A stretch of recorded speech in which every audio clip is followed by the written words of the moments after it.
கதறல் சத்தம் எப்படி இருக்கு? கண்டிக்க திராணியற்ற மாண்புமிகு மன்னராட்சி முதல்வர் அவர்களே, என்ன சொல்றீங்க? மன்னராட்சி என்னங்களை நடக்குதுங்க? மன்னராட்சி நடக்குது, மயிலாட்சி நடக்குதுங்க. மாண்புமிகு திரு முத்துவேல் கருணாநிதி ஸ்டாலின் அவர்களே, பேரை மட்டும் வீணாக்க சொன்ன பத்தாண்டு அவர்களே, செயலையும் ஆட்சியிலையும் அதை காட்டணும் அவர்களே. முத்துவேல் கருணாநிதி ஸ்டாலின் பேரை கம்பீரமா வச்சுக்கிட்டா அப்படின்னு கேட்கிறேன். உன் பேரையே முழுசா சொல்ல முடியாது. உனக்கு ஒப்பா அத்தா பேரை வச்ச பேரை முழுசா சொன்னீங்கன்னா ஓட்டுறாரு. ஒரு கட்சி தலைவனா ஜனநாயக முறைப்படி என் கழக தோழர்களையும் என் நாட்டு மக்களையும் பார்க்கறதுக்கோ சந்திக்கிறதுக்கோ தடை போடுறதுக்கு நீங்க யாருங்க? இப்படிதான் திமுக கிளம்பும் போதே முயற்சி நசிக்கணும், திமிரவே கூடாது. நடுரோட்ல நின்று கல்லடி பட்டு செஞ்சுருவேன். அந்த துண்டு போட்டுக்கிட்டு மப்ளர் போட்டுக்கிட்டு சீன் காட்டுறது இதெல்லாம் இருக்கவே கூடாது. நாங்கள் திமுகவை எதிர்ப்போம் அப்படின்ட்டு இப்படி கையை வெட்டி என் நெஞ்சில் குடி இருக்கும் அப்படிங்கிறாரு. என் நெஞ்சில் குடி இருக்கும் வார்த்தையே எங்க கட்டு போட்ட கல்யாண சுந்தரத்தோட பாட்டுல இருந்து கம்பி அடிச்சு நான் இன்னைக்கு கேட்கறேன். குடி இருக்கிறேன் எப்ப வேணாலும் காலி விட்டு போயிருவேன்.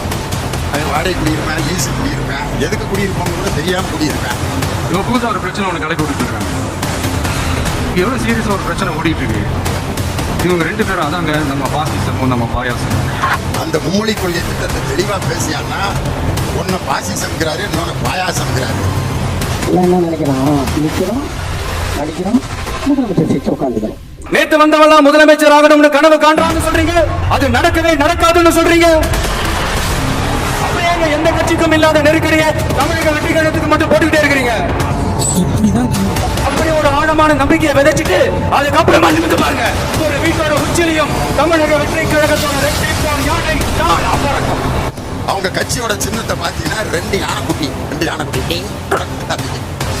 அந்த முத்தூட் பைனான்ஸ் விளம்பர கம்பெனியோட அந்த சின்னத்தை எடுத்து கட்சி சின்னமா வச்சுக்கிட்டு உங்க ஆட்சியை பத்தி கேள்வி கேட்டா மட்டும் ஏன் சார் உங்களுக்கு இவ்வளவு கோவம் வருது? நீ இங்க வர என் தலைவனை பேசுவே எங்க இருந்து வராங்க? நீ கத்தி பேசலாம், நாங்க கத்தியோடு பேசுவோம். நீங்க ஒழுங்கா ஆட்சி நடத்திருந்தீங்கன்னா பெண்கள் பாதுகாப்பு ஒழுங்கா இருந்திருக்கும், சட்டம் ஒழுங்கு சரியா இருந்திருக்கும்.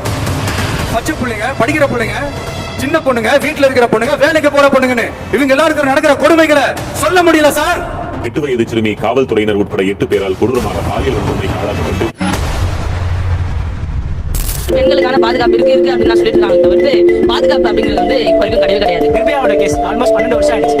நிர்பயா கேஸ் மாதிரியான நிச்சயமான ஒரு சம்பவம் என்பது தமிழகத்தில் நடைபெற்றது, அண்ணா சென்னையில அண்ணா பல்கலைக்கழகத்தில் நடைபெற்றிருக்கிறது ரொம்ப அதிர்ச்சியான ஒரு விஷயமா இருக்கு. ஏன்னா இங்க எவ்வளவு ஸ்டூடெண்ட்ஸ் வெளியூர்ல எல்லாம் வந்து படிக்கிறாங்க. இப்போ நம்ம தானே பாதுகாப்பு அளிக்கணும். நான் வெளியூர்ல இருந்து நம்ம சென்னைக்கு நம்பி தானே வராங்க. அப்ப நம்ம தானே பாதுகாப்பா இருக்கணும். இப்ப இந்த மாதிரி நடந்தா வெளியூர்ல இருந்து எப்படி